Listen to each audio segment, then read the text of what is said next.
Folks, welcome back to Project USPSA. This is part 2 of our project, and the first thing I thought I'd go through with y'all is how I'm going to be, how I have my dies set up basically for this, and what dies I'm running and all that. Obviously out there with a lot of progressive presses and stuff, there's so many different ways you can mix and match and change things up. And this is what I've just kind of settled on over time, and I'll just go through it real quick.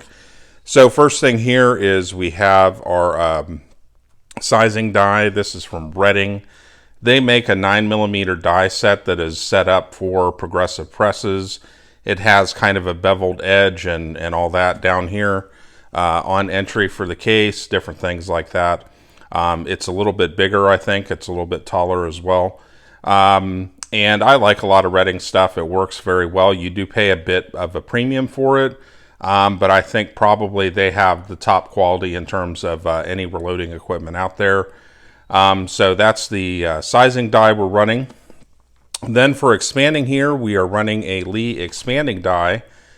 Now there are some folks, what they will do is they will run a PTX expander in the powder measure here. I tried that out, couldn't stand it, hated it. So I just use on that station there a Lee expanding die, works pretty good. Next up is we have our powder measure here. So we just have a regular Hornady powder measure. The one thing that is modified is that instead of a plastic tube, there's a glass tube. There's a company out there, I believe the name is Dramworks, and they supply these awesome chemistry grade glass replacements for your powder measure. It works very well. So we've got that all set up with our Titegroup and 3.3 grains of Titegroup there. Then we have our Reading seating die, and so that's what we'll be doing to do our seating. I've decided to go off of the Lyman, the book, the Lyman recipe in their book. I can't remember. I think it's 1.15 overall length. I'll have to double check that, but that's what it's set up for. Then for crimping, what we have is we're not doing any crimping when we're seating. We have a separate crimp die here. Now, I've always been a big fan of the Lee factory crimp die. Perfectly valid, you know. But one of the things I have been trying is the Reading taper crimp die for 9mm. This also comes in their progressive set for 9mm. And it seems to work pretty good. Haven't had a single issue with it yet, and it's doing just fine. So that's our die setup. That's what we're going to be running for this project. All right, so we'll go ahead and start getting a few loaded, and we won't spend too much time on this. We'll just go ahead and load some, and so y'all can just kind of see the process, especially for those of y'all that might not be as familiar with reloading 9mm, or any cartridge for that matter. Also, the primers we're using, CCI 500. I find those feed really well in this Hornady press. Never had an issue with them at all. There are some primers I have, well, the S&B primers I've had trouble with those. So I just kind of stick to the CCI, and I'm going to try to use up the rest of my S&B primers on other projects. And then we've got our Speer 147 grain bullets right here. So I was pretty impressed. If you check out a short that I did, or if you happen to see that, I did kind of a test fire, because the first thing I wanted to do before I went and did all this filming and setting up the chrono and all that is that we have to have good function on everything. So I just went up and did like a test for 15 rounds or whatever, I think in total. And just did a test fire in the Walther to make sure, hey, everything is cycling good. There's no obvious big problems or anything like that before we get into loading a bigger batch and everything. So did that, and it's looking really good so far. So it's going to be interesting to see how this plays out in terms of our powder charge. There's actually not a lot of room between minimum and maximum on this one. I think it's like 0.4 of a grain. And the other thing too is that overall length is actually 1.115, but double check your manuals and everything. Usually what I'll do is I'll start with some sort of established recipe, if there is one that does exist. and just kind of go from there, and then make changes along the way if I feel I need to. So yep, that's pretty much the way it rolls. So what we're going to do is we're going to load up a good batch, at least 30 or 40, maybe even more than that, because they seem to shoot pretty good. And we'll go up to the range. We'll do a bit of chrono testing. We'll see where we're at. And also it'll be interesting too to kind of compare what's in the book to how things kind of shake out here, on the range, and see how it kind of goes.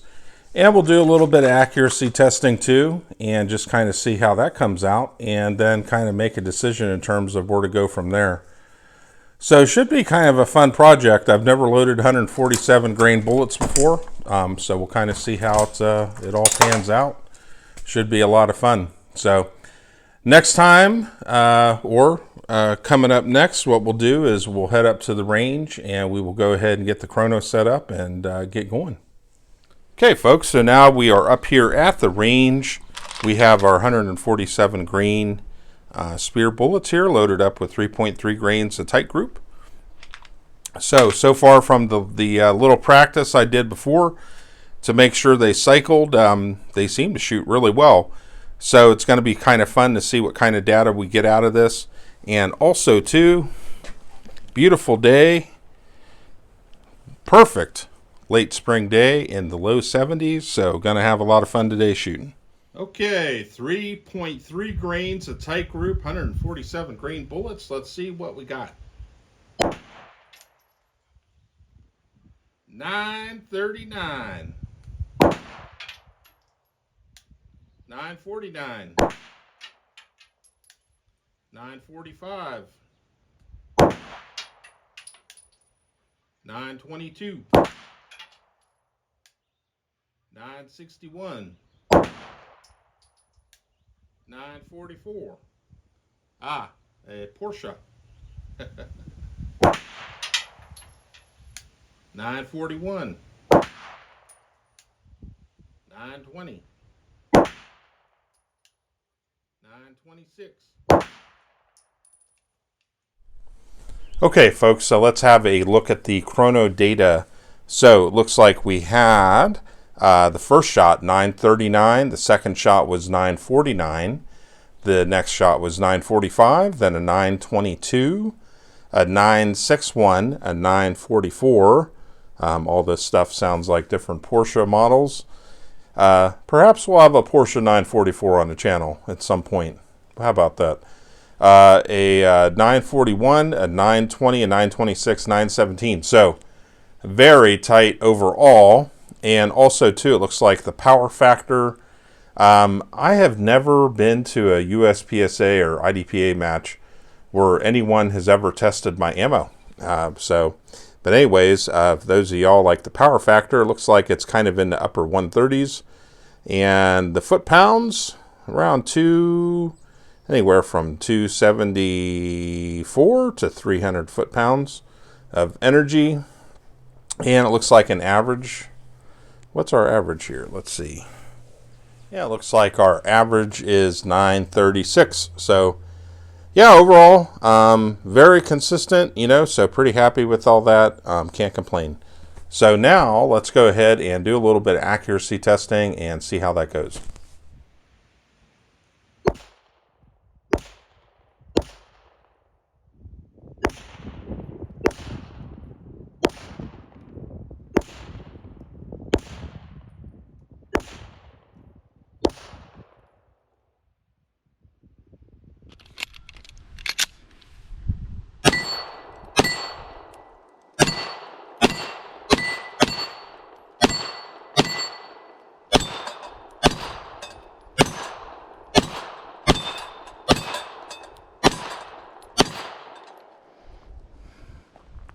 Okay, folks, so let's wrap up this video with our 147 grain Speer TMJ bullets with Titegroup powder. So far, this has been a wonderful load, and this is going to be a question I'm going to be asking you guys towards the end of the video in terms of where do we go from here, because right now everything is working pretty well. This is an old IDPA target. I've got a bunch of old IDPA targets hanging around, so I've been trying to kind of use them up. And, you know, pretty much, this is from 20 yards away too, so kind of keep that in mind. Looks like we kind of have a kind of an extreme spread there of maybe about 3 inches, maybe. Most of the shots pretty much bang on in the circle there.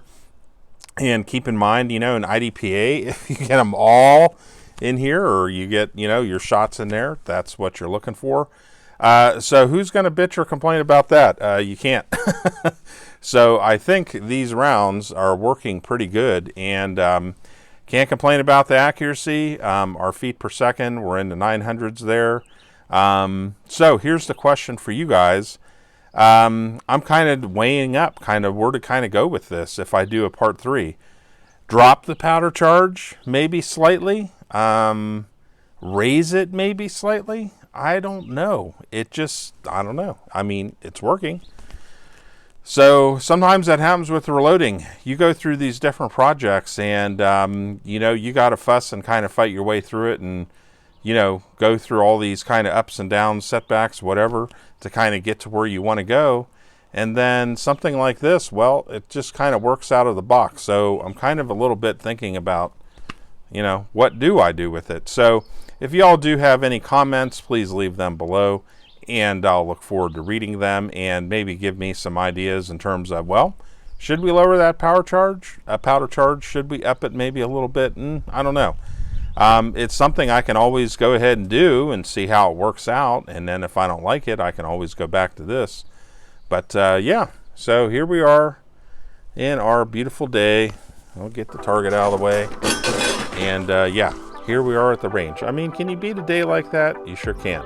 So any day you can go out and shoot and enjoy yourself, please do so, because we all know life a lot of times can be short and has all sorts of different vicissitudes and exciting things that can happen, a lot of times out of our control. So, you know, enjoy life, have fun out there, and we'll see you all next time.